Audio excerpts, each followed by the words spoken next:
So what I'm presenting today is the result of a joint work with Jose Luis Valteros from the University of Buffalo. So we've been working on this for a little bit more than a year, probably a year and a half on this. And the idea is to use, if you know, if you've read about, this dynamic disposition discovery and decremental state space relaxation, basically apply the same ideas to dynamic programming, right?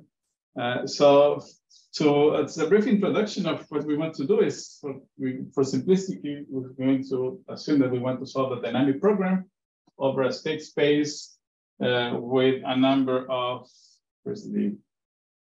yes, with a certain number of nodes and with a certain number of resource realizations. So this is probably not usually the number that says the size of your problem, and this is the magnitude of the resources that we're considering. Okay, and the state will be a tuple, a pair of BQ, and we can see this as something that is happening on a time expanded or a resource expanded graph. So where each node is basically a tuple, a node and a resource realization, right? So there are in this graph, so we can have arcs that says how we move from one node in a time on a resource realization to another node with some other resource realization, right? With something that we call a transition cluster, right? And for now, we're going to assume that this resource queue is monotonically consumed. So basically, every time that I go from one node to another, I consume some of this resource in a monotonic fashion, right? And we're going to assume that we have two special states at the beginning and the end of where the recursion starts and ends, right? So what we want to solve in this graph is basically this recursion. We're going to solve for a certain pair. It basically is the shortest path in this graph of going from this node to the last node, right? And last node, I mean that when we get to the sink, we're going to assume that we reach the end with the cost of 0, and then we backtrack and we can compute this cost here. So what we want to compute is the F in the beginning. So how much the shortest path from the beginning to the end, but in a type of time expanded graph. So something like this, right? So we have this beginning and the end of the recursion, and we're going to, so this is, the network, right? And on this network, we want to compute a certain shortest path. Okay. So this, the complexity of solving a shortest path in this is basically, if you look at the time complexity of Dijkstra's algorithm, will be the number of edges times v times q log of v, right? Where this is E is the number of edges in the expanded network. Okay.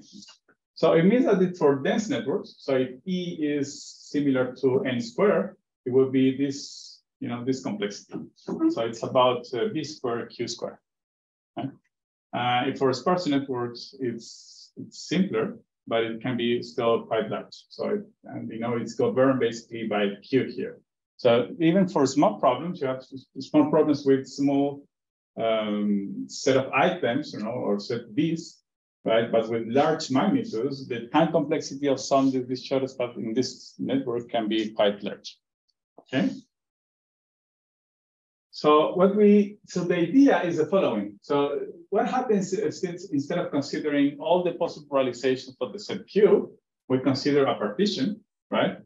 Where each set in this partition is basically an interval, in this set Q. On all these intervals when you do, and we are assuming for now that this set Q has a finite number of realizations. It can be integer, for instance, right? So let us assume this. So these intervals here are from 1 to 3, from 4 to 5, from 6 to 9, right? And this contains all the possible realizations, right? But then what we're going to do is instead of running our shortest path for every realization of resource consumption in Q, we're going to do the same thing, but for resource realization that happens on this intervals here, right? And the idea, when we hope that this will work, is when the size of this partition is much smaller than Q. So suppose that you have a Q that goes spans, in the millions, right? But then if you're able to you discretize in 10 intervals of about 100,000 each, instead of solving, if I go back here and I look at these time complexities, this B squared times a million square becomes B squared times 10 squared. And then the complexity goes down, dramatically, right?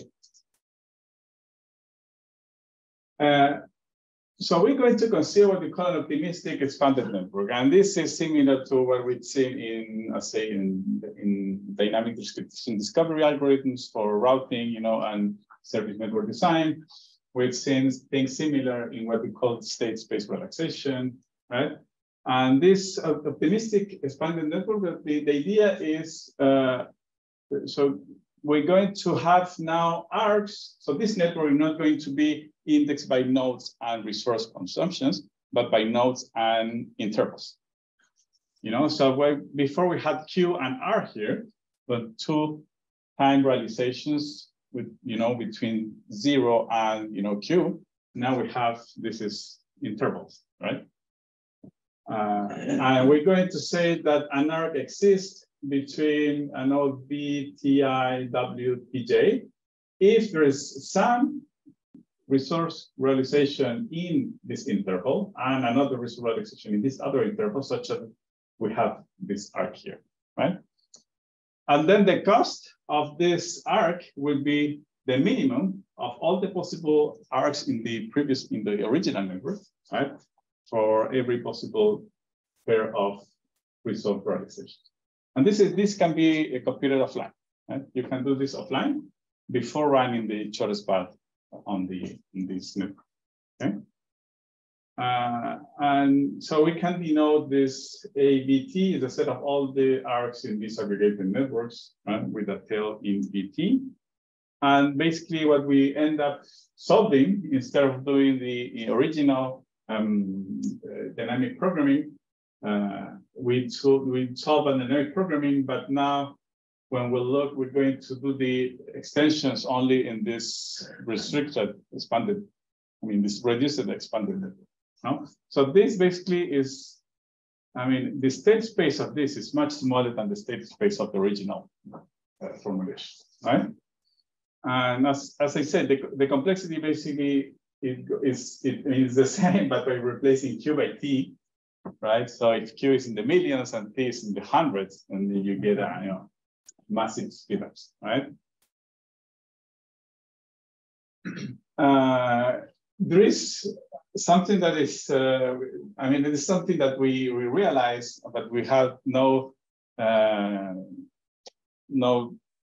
magic recipe to handle this. What happens when you have cycles, right? So I presented here one way of dealing with cycles, but it's not the best.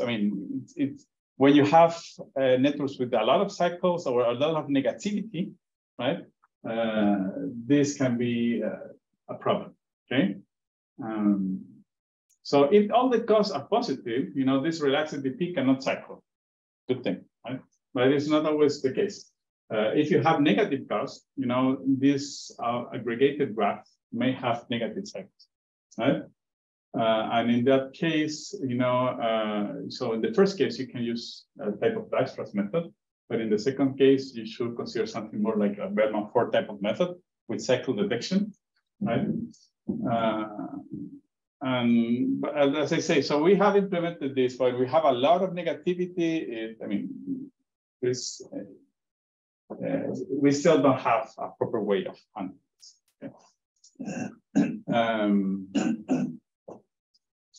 So when you solve the relaxed DP, so you have the shortest path on this aggregated type of network, three things may happen, right? The first thing, this is the, what we hope, is that we solve this and we can map the solution to a feasible solution of the entire problem. If that is the case, actually what we have is we have a solution from, if we can map it to a solution of the same cost, of the original problem, basically we have a lower and upper bound problem solved, right? Because as I said, because since we are relaxing, we're getting a dual bound all the time, but we lose prima feasibility. So if you're lucky enough and you get prima feasibility, that is an optimal solution, right? The other problem that we can encounter is that no solution is found. For instance, if the problem becomes unbounded, you detect a negative cycle. And the other case is you get a solution, but it's an over-optimistic type of solution. So you get the solution, but you find no way of mapping this solution because you're solving a relaxed problem. So this relaxed problem, then it violates some constraints of the original problem. So it's you cannot map it to a feasible solution of the same cost, right? So this is the case in which the first one is the case where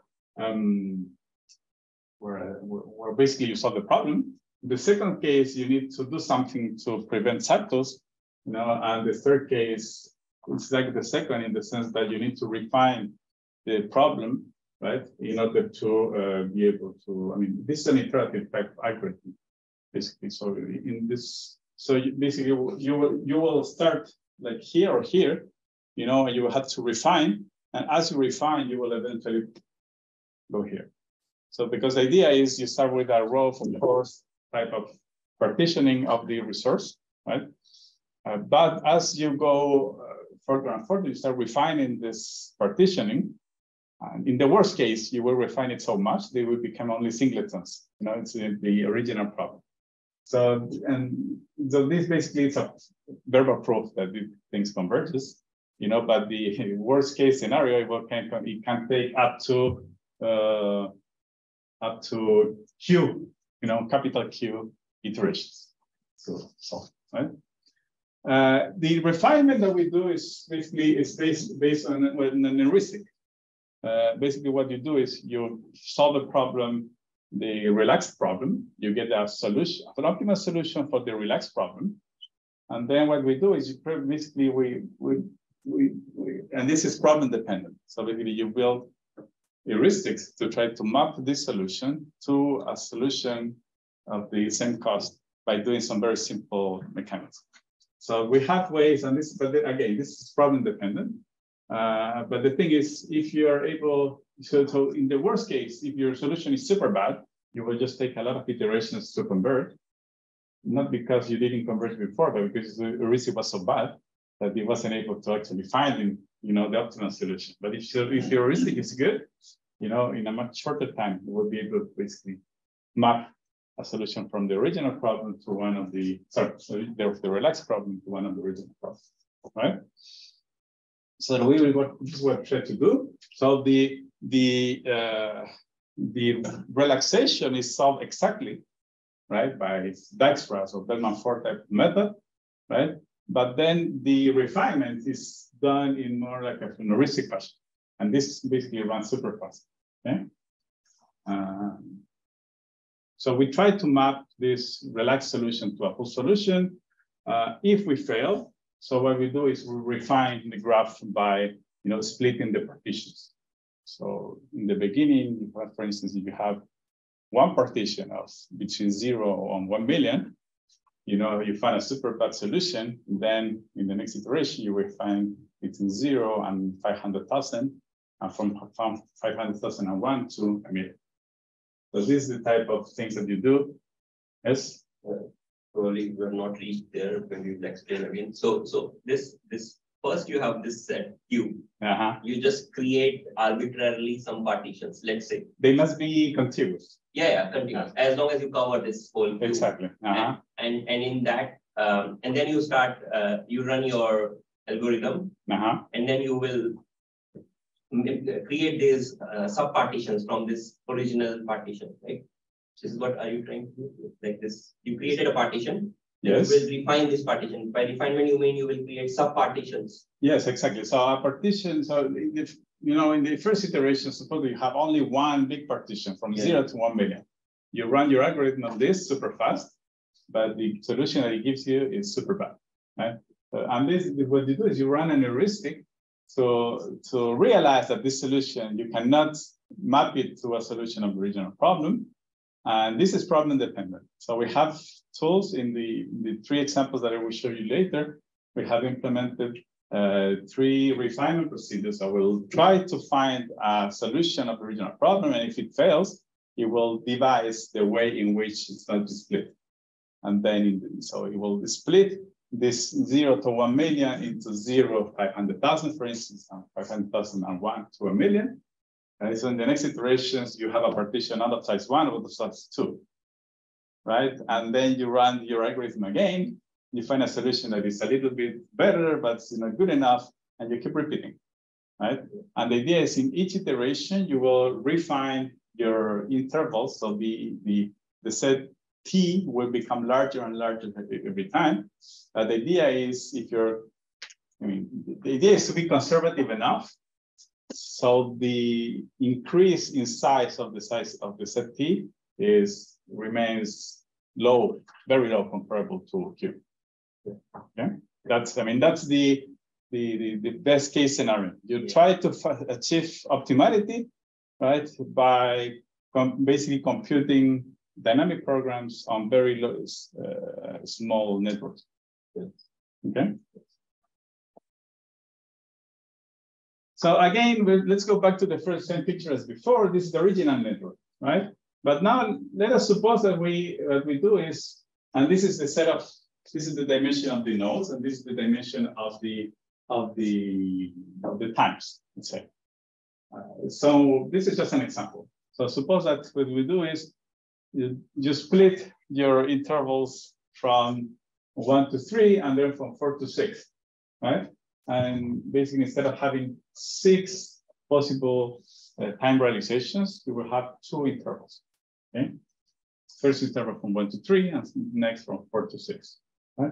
So what you do is that now you will, if you see from here to here have an arc, from here to here have another arc, but you think that this node are the same and these 3 nodes are the same, you know, in the reduced network, these 2 arcs become only 1, right?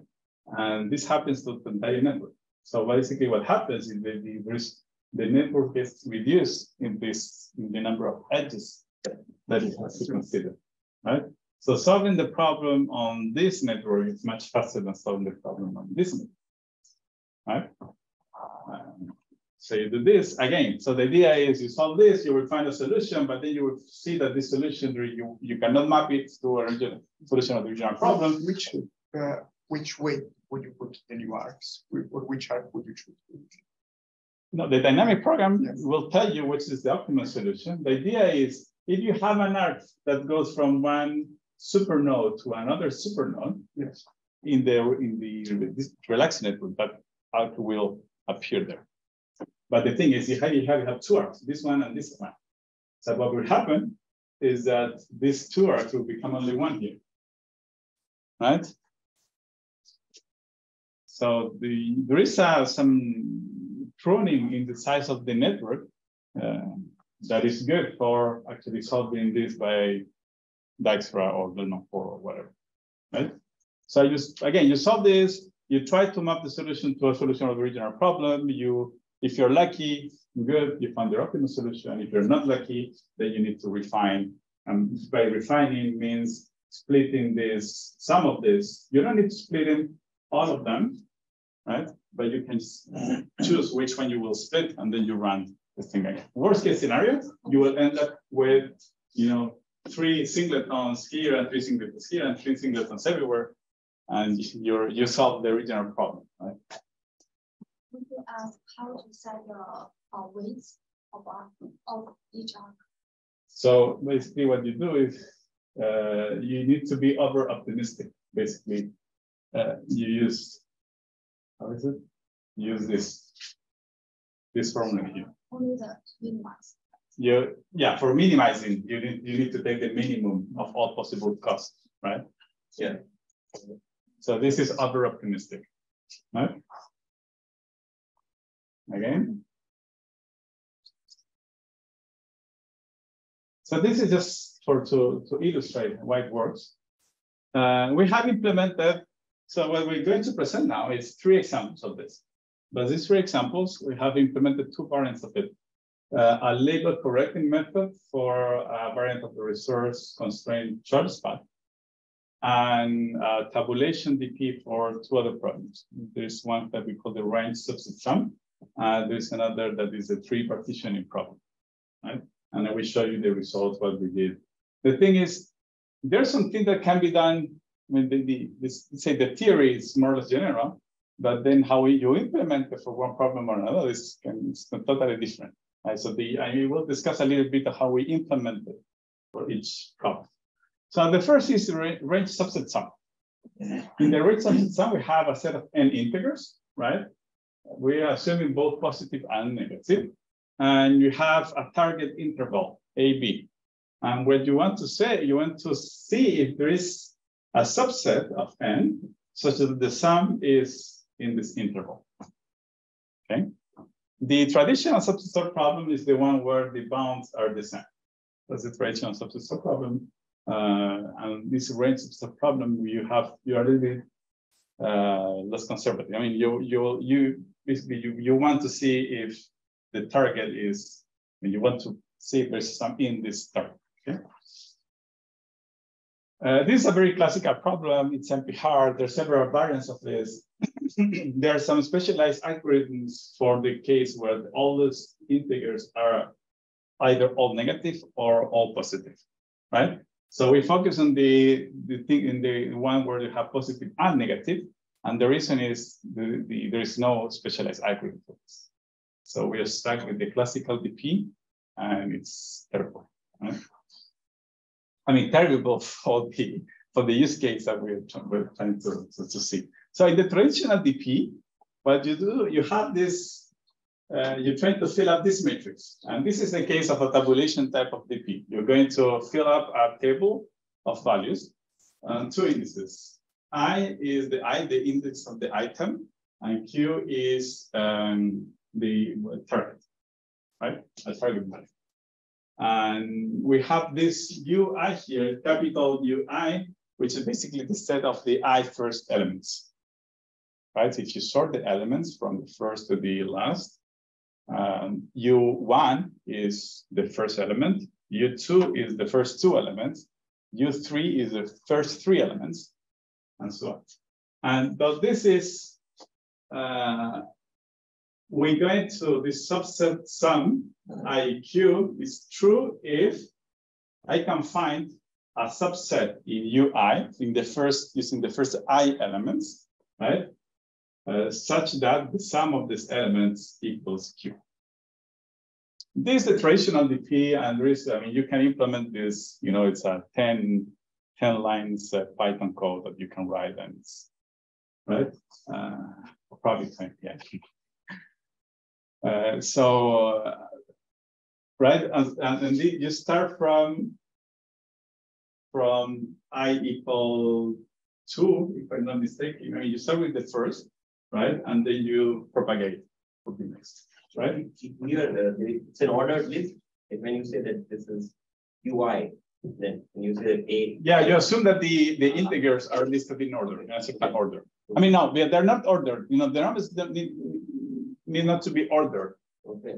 Right? So they can be -1, 2, -5. You could have this, right? Okay. But the thing is, you still assume that there is a first element, a second element, a third element. And this UI is a set of all the I first elements. Okay.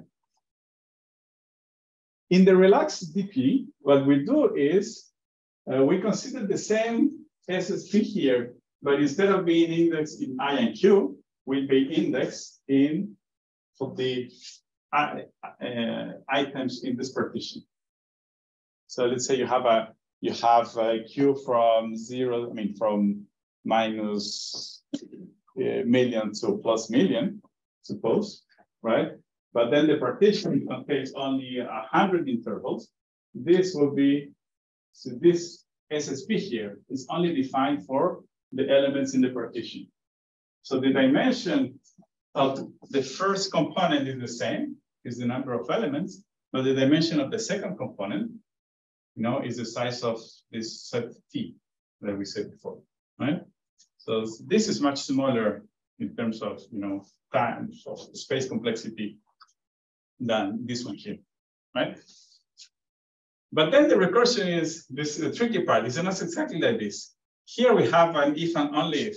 So we in the traditional DP, we're going to say, I can find sum that sum is equal to true. I can find a sum equals to Q using the first I elements, if and only if, basically, I'm able to find it, right? Here is if there is, so it's only an implication. If there is such sum, then this is equal to true, but not the other way around. So basically what happens, this is a relaxation. So you may declare as true, right? Things for which when you try to look at the first I element, there is no way in which you could have, found sum on this interval. So this is over optimistic. So we'll try. Here it's an if and only if. We are sure that we can find a subset that sums to Q. Here what we say, if this is true, then it's true. But if it's not, but I don't know, it may be true as well. That's the problem, right? And this is the DP. And what I want to highlight here is these two lines here. This is the complexity of the DP, right? It's n times this. This is the sum of the negative numbers. This is the sum of all the positive numbers. And basically you iterate for every number between the sum of all the negatives and all the positives. So if you have numbers that goes in the thousands of millions, these numbers can be quite large. So this entire interval here can be super large. So this is the complexity of this DP, right? So this is an example of how this works. Okay, it took me an entire day to do this for 5 minutes. So I have 4 numbers. I put them in order because it's best. It's from a practical point of view. It's best if you sort things before actually running the algorithm. So in this case, the interval would be from -9 to 3. Exactly. Right.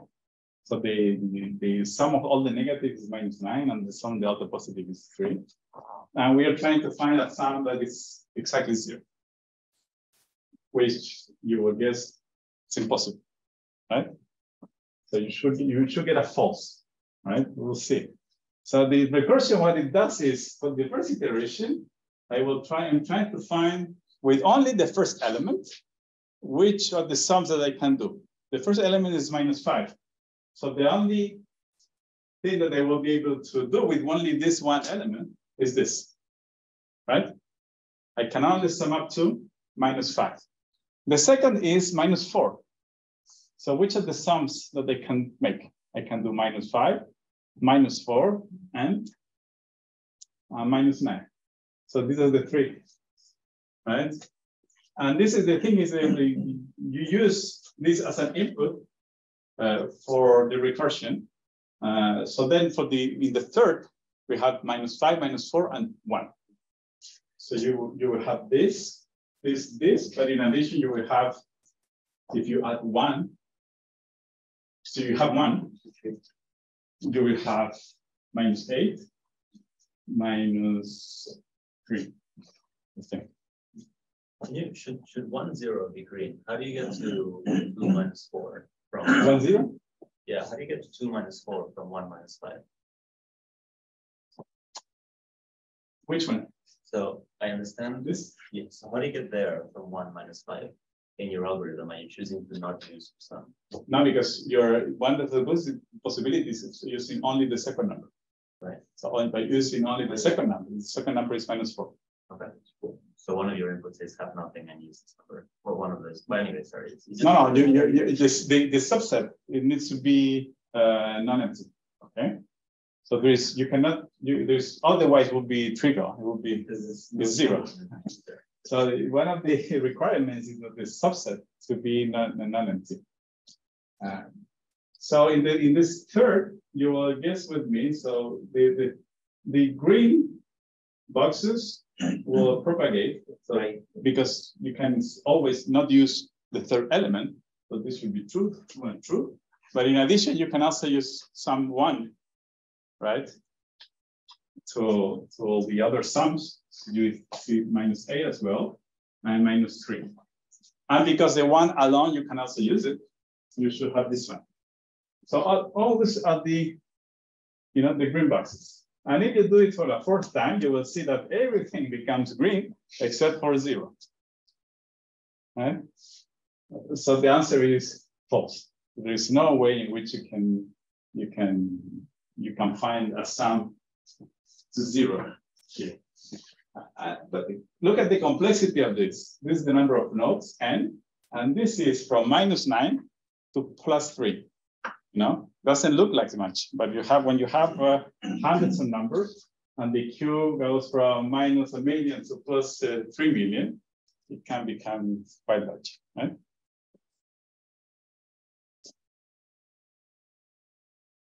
Then for the relaxed DP, again, I only want you to focus on this line 3 and 4. Now, line 3 or 4, the line 3 is the same as before, but line 4 is only for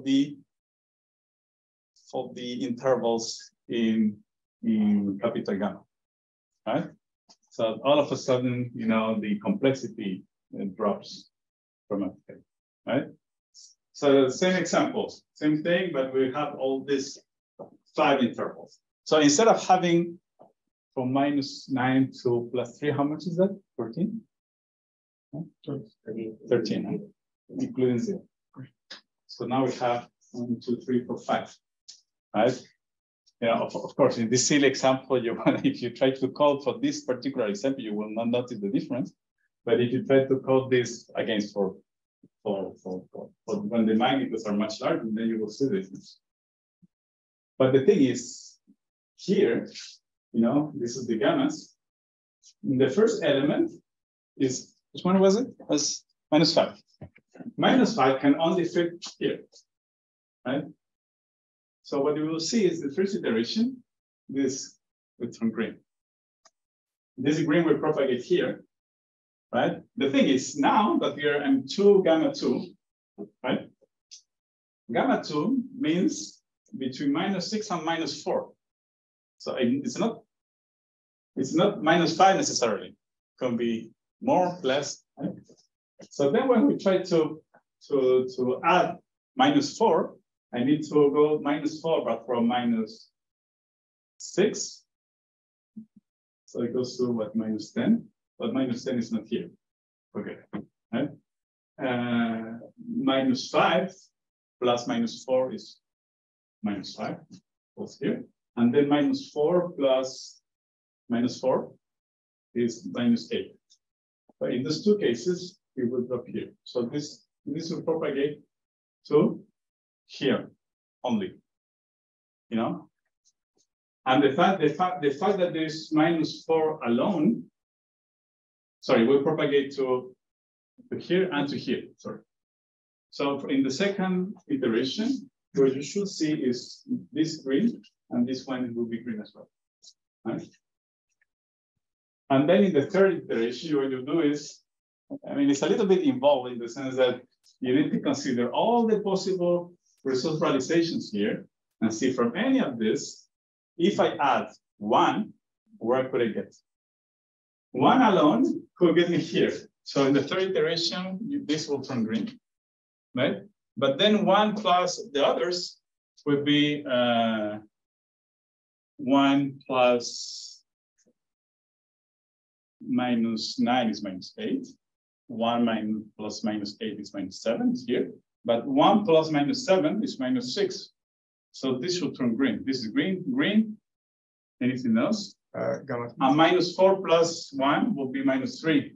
It will be this. So when we have in the third iteration, we have this, and this will be green. And in the fourth iteration, if we continue, what happens is in the end, everything is green.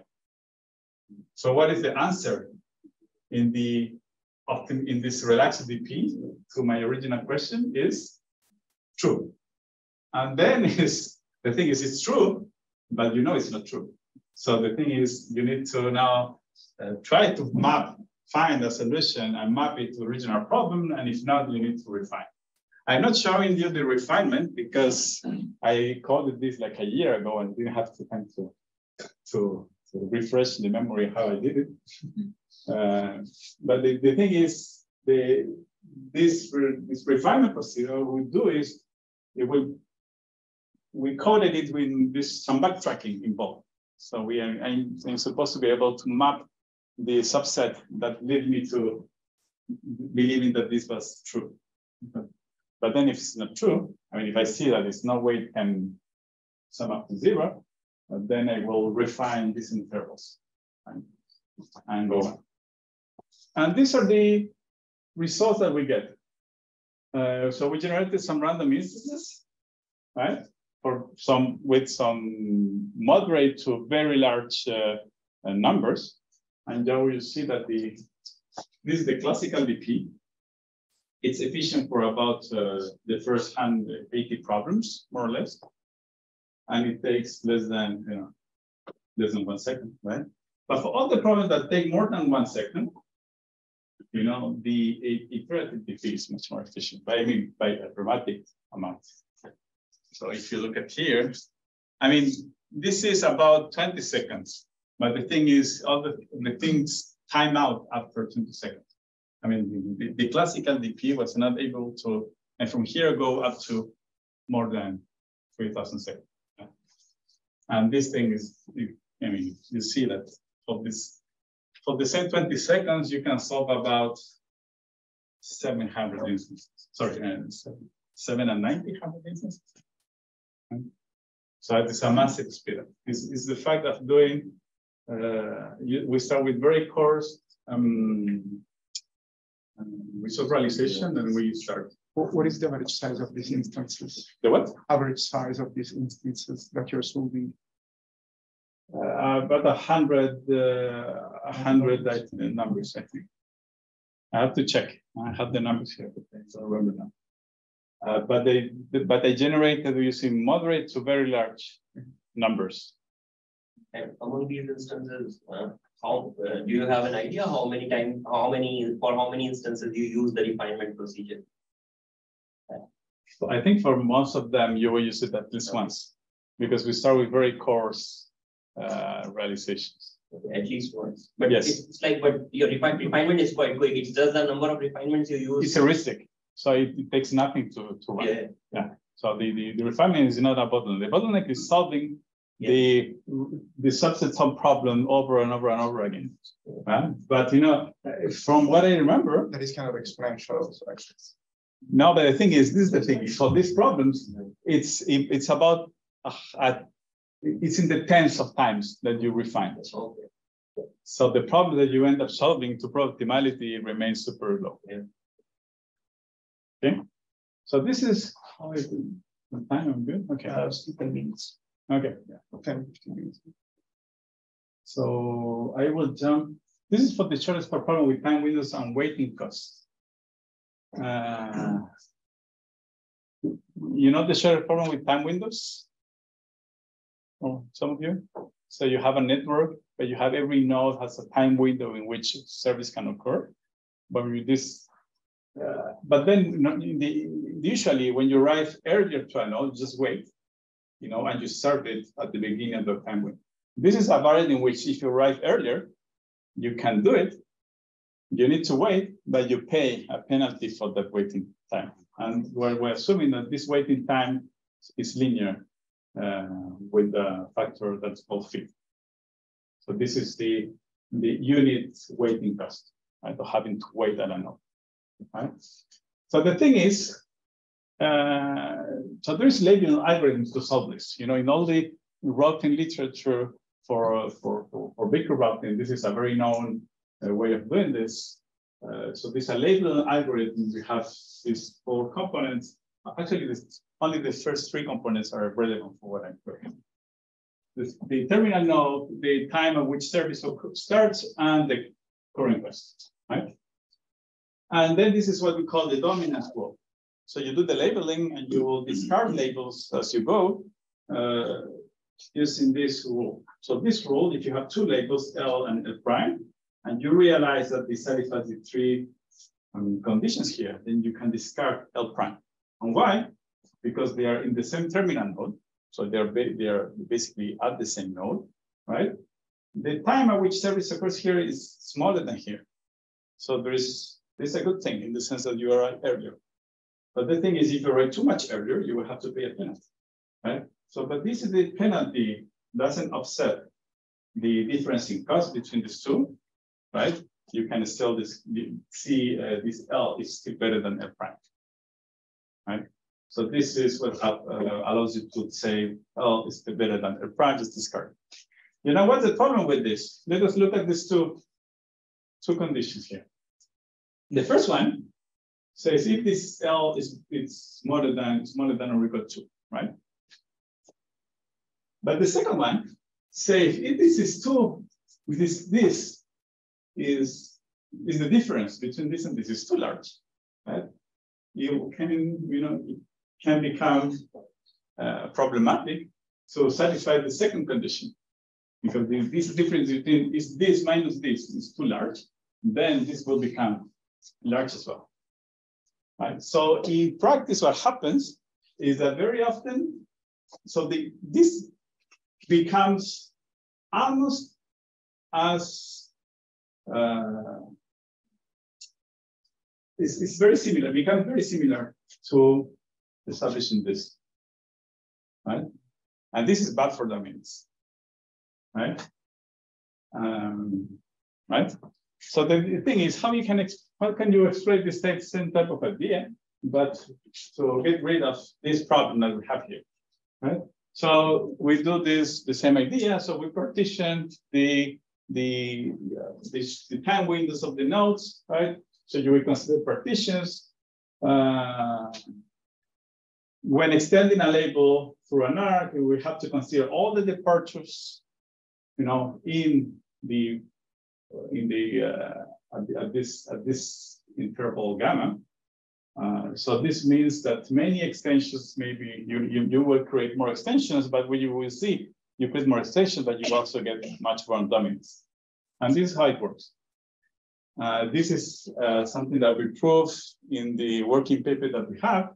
It's basically, this is the same terminal node. This, what it says is, this is the beginning of the interval and the end of the interval. If the beginning of the first interval is smaller than or equal to the beginning of the second interval, you can dominate. And then this is if the end of the second interval minus the end of the first interval satisfy this. Right? So it's very similar, right? And it also more or less, it also behaves as the equality comparison in a certain sense, but equality not between singleton arrival times, but equality between the entire interval. So what happens is you have an interval that are coarse enough, you're saying that all the arrival times in any of these times here are basically the same, right? And this is what allows us to do some speedups, right? So this is an example. So let us consider this interval here, right? We extend it through, this is the terminal node in node 2. The service begins between 4 and 7 with a cost of 3. So we're extending from node 2 to node 3. The time and the costs are equal to 2. Right? We're going to assume unit waiting cost. Right? And then, because I am running to 3, I'm assuming that the time window at 3 is between 7 and 12, and it's split in 3 intervals, like this. So what are the possible extensions that we can see from here? So if we depart at 4, right, it will take you 2 units of time with a cost of 2. So from 3 to, you have to add 2 units of cost already. right? But also because you started at 4, right? And the beginning of the time window here is at 7. The fact that you arrive at 6, you need to pay a weighting penalty of 1. So the cost in the end is not only 5, but it's 6, right? And you have to arrive in this interval. So if you depart at times 5, similar reasoning, you will end up in this label. The parts at 6 will get you this, and the part at 7 will get you this. Now look at all these labels here. What can you do between this and this? Same terminal, same interval, larger cost. This is dominated. This survives. What about this? This is the same as this, dominated. And what about this? Well, this is different and a lower cost. So we cannot really say anything. But the thing is, these two get dominated, right? So it's 2 out of 4. If we do the same exercise, right, but using singletons, right, we get these 4 labels, but there is only one of this that gets dominated. You don't, I mean, the difference doesn't look at much from 4 to 3, but this is a very toy example. When you have large, I mean, it's real time, sorry, real world problems, the difference are much larger. Okay? And this is the result that we get on some instances that we generated from the Solomon data set. What you can see is for both the first 600, 700 problems, I mean, actually ours is slower. This is the iterative classical. The iterative DP is slower up to the problem that take about 20 seconds, right? But you can, I mean, you know, it can get much farther, right? This is the terms of CPU time, and it's in terms of label extensions. So basically, this is a way of assessing the complexity of the dynamic programming, how many labels you have to extend. So you will see that you extend much less labels using our approach, right? So far, you use the relaxation of the DP within a DP cycle. So you use it to speed up the DP, but at the end, you want an exact DP. What do you mean? Like, I'm thinking, for example, if you want to integrate that in the pricing problem, you could say, I use this heuristic variant of DP with the iterative refinement to speed up the DP step, but it will still replace the classical DP step. Another way of doing could be, well, maybe I use this relaxed DP, and I will never try to the exact DP to generate columns during the branching price. To generate invisible columns. Exactly. And that creates a relaxation of my program that would lead me to, for example, eliminate some arc by reduced cost fixing. And then only at the end, after having dramatically simplified the problem, I could go towards something. Okay. Yes. We're trying something like this on another problem, which is the generalized So we are doing something like this. So we have parameterized the codes in such a way that if we set a parameter to 0, it will generate only feasible columns. But if we set the parameter to something positive, it may generate invisible columns as well. So for this, in this implementation, I only have the shortest path. I don't have the column generation algorithm. Right? But yes, I agree with you. So you could use this not only to generate feasible columns, but also to generate invisible columns that would get you, well, hopefully good level. Thank you for the remark. And if I give me 2 more minutes, you're fine. Well, probably 5. So this problem, this is a prepartitioning problem that I just learned about this morning because it's my co-author who coded the entire thing. He made me a crash course on prepartitioning problem. So you have a tree of n vertices, right? With every vertex, there is a weight, and with every edge, there is a cost, right? We have a weight upper bound R. And what we're trying to find is a partition of nodes, right? So which each subset here in the partition has a weight of its weight is less than or equal to R, right? And such that the multicut, right? Basically the edges linking every possible different clusters is minimized, right? Right?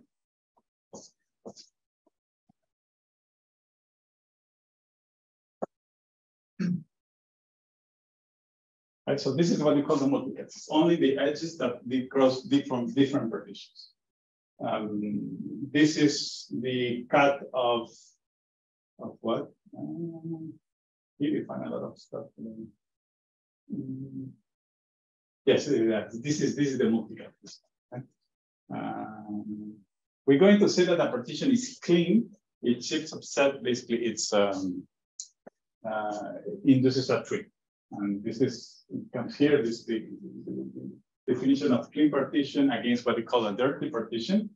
A dirty partition, this is supposed to have this a partition of two sets. The sets 1, 3, 6, 7, 8, 9, and 2, 4, 5.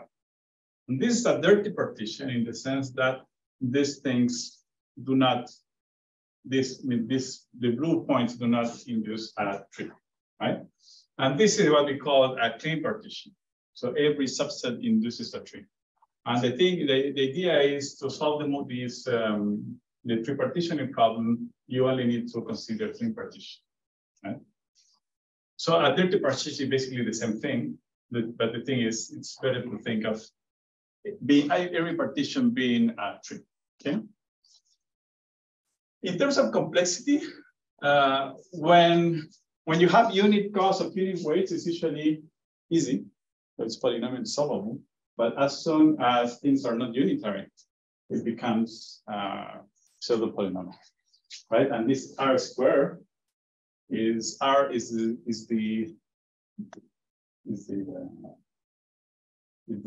maximum weight, right? But square. So if the maximum weight is 1 million, this is a million millions. How much is that? A lot. Right? And this is a method that was presented in Lux, but also it was improved in Walteros and his PhD students. Greek, last name I don't remember. Pana, I forgot. So but I will Google it. This is because it was probably all of the students working. So the thing is, to solve this, it's convenient to think of the tree of being root. So you have to think, you can think of the first element as being the root, and so root at node 1, and then there is a few definitions here. This is very technical. I will jump until the what I want to show you in the end. So this is the traditional DP recursion. All the things that there are before that I didn't show you is irrelevant to understand the entire thing. But the thing is, here to solve this, there is from 1 to R, so there is this, this is linear in R, but the thing is, this is for every element WI. So you need to compute this, for every element, this for every element O, and this O goes from 0 to R. So there is from 0 to R, and this to compute this, you need to minimize from 1 to R. So this is what the R squared comes from, right?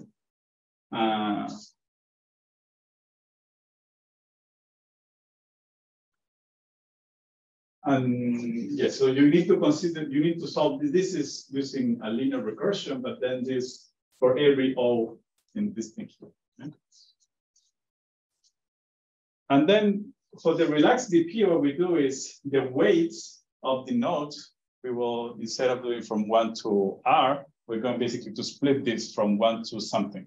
Right? And we split it in intervals, right? So instead of computing for every item and for every possible weight from 1 to R, we're going to compute it for every node, but for every interval, right? And then in the recursion itself, what you will see, the recursion will run from also will be indexed in the intervals. So this is for every interval, and the minimums that you see here are all in these intervals as well. So the complexity goes from R squared to capital gamma squared, basically. Right? And this is an example of what he did. And this is, I don't have the computational results, but this is what Jose Luis told me this morning. In some cases, he saw speed ups of more than 1,000 times faster. We're using this. Okay. So this is a very small example. So we have, suppose that we have this is a tree with 8 numbers, sorry, with 8 nodes. The weight are not unitary, just basically it's every weight is equal to 5 and R is equal to 15. You will tell me this is the same as putting 1 and 5 and 3, but just for the sake of showing this example, because this is it's relevant to have something that is not 1. If it's unit, it becomes much easier, right? So we're going to assume the weight of 5 and 15, right? So this is then, and the partitions here, you will see that the first partition is, sorry, this first interval is always 5, 5. And the reason is because we realize that the WI needs to be singleton in here, right? So we always put, because the weights are equal to 5 in all of them, so we have the singleton here. And then the first partition is, the second is from 6 to something. 6 to 15 here, because you can go up to 15 here, but if you see, you look at this node 7, it doesn't have children, right? Because it hasn't the children, is why you have only the singletons here. Because this singleton basically says how much weight you could have, in these children. But since you don't have children, it's only him, right? So this only will have 5 and 5 for this node 7, 8, and 2, right? For nodes 5 and 6, you go from 6 to 10, and the reason is 5 and 6 is because you only have 1 children. So in addition to this, you could have 1 more node in a cluster. So the maximum weight that you could get is, if you get these 2 guys together, is 10. This you get together is 10. Right? And for the other one is 15. Right? So you solve this, and basically what you see, this is the result of doing the recursion. And this 0 is basically the minimum multiplier. And basically what this is saying is that the optimal solution in the relaxed problem is to consider the entire thing. You say, but this is not feasible. The entire thing, if each one has a weight of 5, the weight is 5, 10, so it's 5 times 8 or 40, right? So it's impossible to make it fit in 15.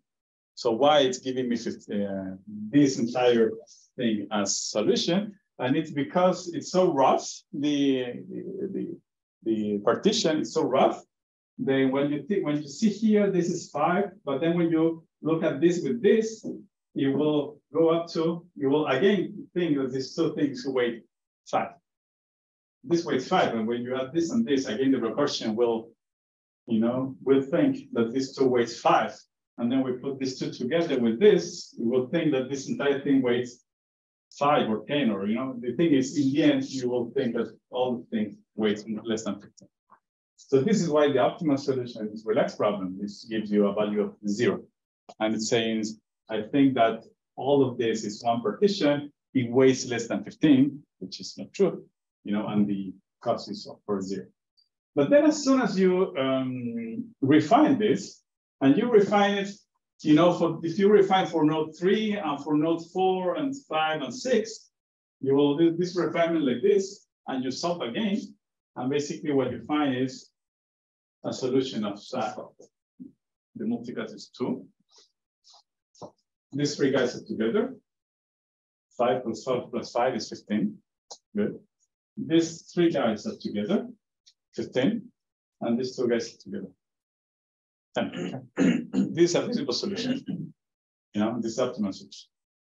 So the optimal solution of value 2 in there. So in 2 iterations, you will recover the optimal solution of the entire problem. Right? So this is, as I said, I don't have numerical results of the other ones, but as according to Jose Luis, he says that he saw more than 1,000 times the speed up in some cases. So this is approach, so to conclude, so this approach extends the dynamic decision discovery methods, right? But to arbitrary resources, not only time. So we have massive speed ups in scalability for the 3 problems that I presented. There is no free lunch. If you try to this ranch subset problem, but with very tight targets, for instance, the target 0, it becomes super difficult. Now, even doing this, it becomes, it can iterate further. Right? We tried on this short spot problem with time windows. So actually, this is what I tried first, and it didn't work. And then I say, okay, well, how can I make it work? And I found that this short spot with time windows are weighting cost. And why it works for the weighting cost and doesn't work for this one? Can anyone guess?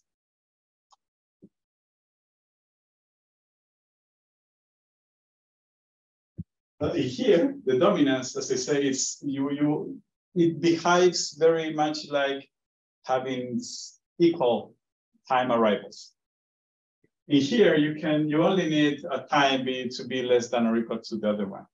So in this case, it doesn't work. I mean, it can be a little better, but not substantially better. But here, it's a lot better because this very tight equality condition for dominance, it's kind of very much relaxed here.